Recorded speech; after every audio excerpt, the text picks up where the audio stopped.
Could this format be better than Classic Constructed?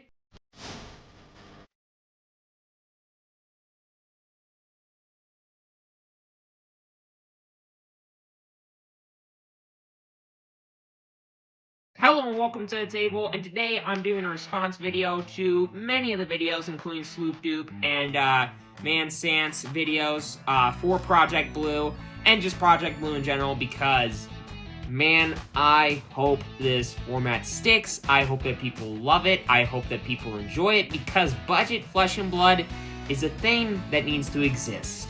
Because while Blitz can be a budget format, realistically it's not that much compared to CC prices, because, you know, there are still the staples. It's not too much cheaper. It's cheaper, but not much. Commoner, it is a good budget format, but, I mean, there's so many decks that are just cut out of the format, and there's, like, so many cool things that you could do that you just can't. And, I mean, Clash is a great format, but it's not really supported by Flesh and Blood. And this could be, because this is kind of their own version of Clash that I honestly think is better. But this format is beautiful. Wonderful. First off, only commons and rares, which makes this format incredibly cheap. Incredibly cheap. Because one of the things about Flesh and Blood that is very notable is that the decks, Classic Constructed, no matter what level it's at, Living Legend, which I guarantee is going to be the most expensive format in the game once it eventually gains traction, because I'd be willing to bet that that format's going to gain traction. But the thing is that most of the cards in any Flesh and Blood deck are dirt cheap, except for like a couple of cards, like 3 or 4 cards in the deck, maybe 5 or 6 if you're playing a really expensive deck like Florian, which now that some of the cards are banned, maybe a little bit worse, hopefully. But I think German, yeah. But anyways, there are like 5 cards in the deck that are super uber expensive, that make it like $1,000+ in Classic Constructed. And all those cards are Majestics. And then there's the Legendaries. But you can't play either of those in this format. So you'd think that these decks are really cheap, and you'd be right. Because outside of like maybe 3 cards in the history of the game, every common and rare in this game costs like $1 at most. Pennies on the dollar. So this format, you can build literally any deck for like $20, which is absurdly cheap.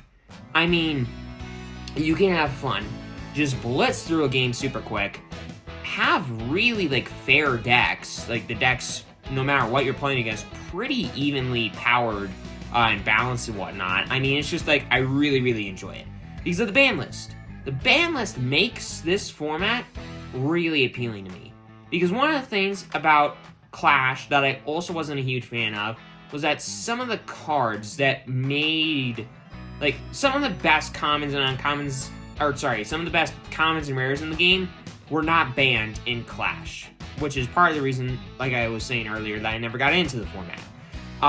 Like, Snapdragon Skitters, I don't think was ever banned, and that's banned in this format, because, let's be real, that card's kind of cracked. And, I mean, there are some cards that obviously should be banned, like Harden Crossstrap, and Ball Lightning, and a lot of different cards.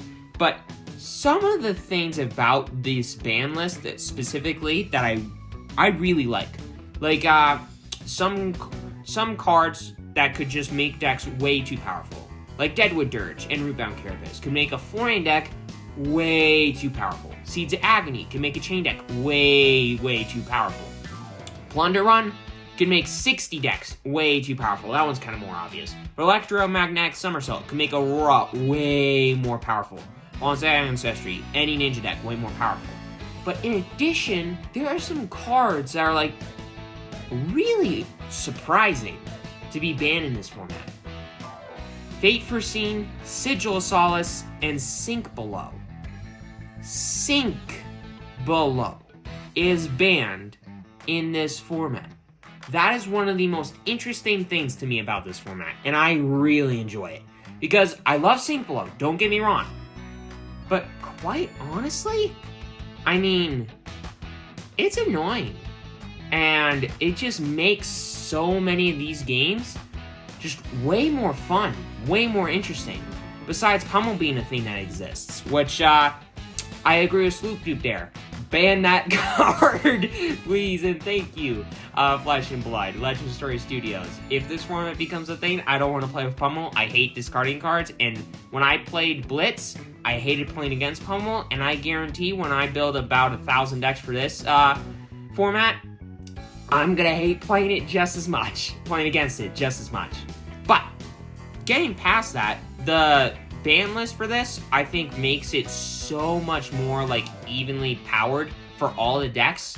Plus, because of that, some of the specific bans that make some decks not nearly as powerful means that there doesn't need to be a Living Legend system, which there isn't in this format in Project Blue.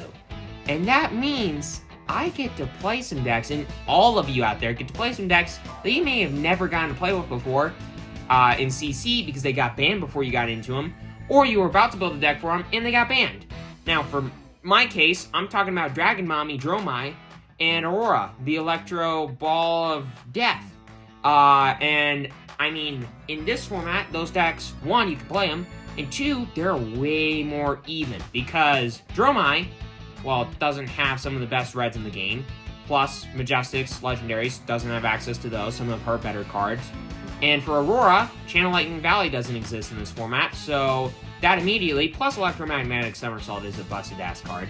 But, because that card's gone, Aurora is way more fair. So I get to play decks that I never got to play in CC, and now I do, because this format's great, and I really hope it sticks. I'm going to say that so many times in this video, it's not even funny. But any deck that you could think of, Chain, you can play Chain. I've never even, like, seen a Chain deck or anything. And I know the horror stories about that deck. You can play it in this format. And after watching a Sloopdoop video with a couple of gameplays, just kind of, like, showing things off, example gameplays, Chain doesn't look that... I mean, obviously, he's good. But, like, it doesn't look busted. It doesn't look crazy. It doesn't... Like, there's nothing that seems too over the top. And Guardians... And some classes that are just dead in other formats, like CC, are alive and thriving in this format. Like with Pummel, I was saying earlier, Guardians are pretty damn powerful. And I mean, just going into some other things, I don't know, it's just like, I really like this format. And just like, I want to build so many things for it. That's one of the things that's my biggest downfall about playing trading card games. I love building decks so much. It's part of the reason I play 3 TCGs, which is its own little nightmare. But I love building decks, and the thing with Flesh and Blood that really sucks is that, you know, in Classic Constructed, unless you want to build a budget deck that can be good, but realistically, it's just not as fun as it could be, or if you're a more new player, it's just not going to be as good for you. You're not going to have as fun of a time. You're probably not going to win as often, and if the deck sucks, well, you just wasted either a crap ton of money or just a ton of time, and you just don't want to play it, and that gets people out of the game. But with this, you can spend pennies on the dollar, maybe build a deck and play a deck that sucks, but you spent pennies on the dollar, and you can just build a new deck, and then maybe it'll be better. And it's just like, 1, way cheaper. 2, you can mess up and not cry in the corner because you wasted a ton of money.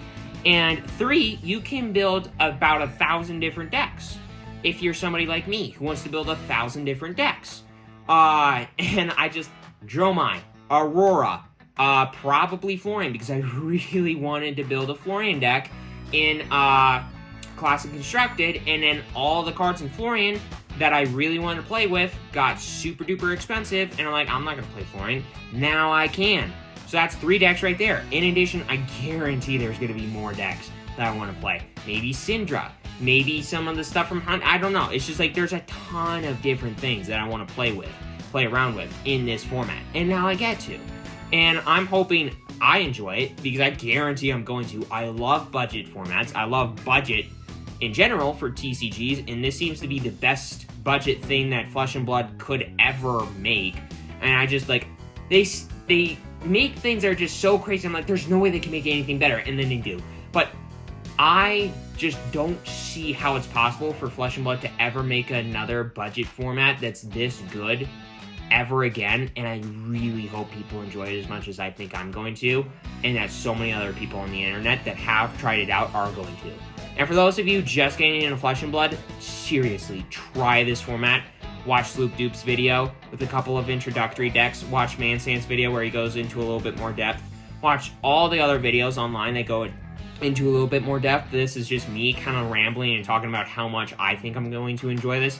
How much I think, like, the reasons, all the reasons for why I think it is good and should stick. But with all that aside, I really hope you all enjoy this format in this video. And for all that aside, make sure to hit that subscribe button, hit that like button. It's completely free on credits.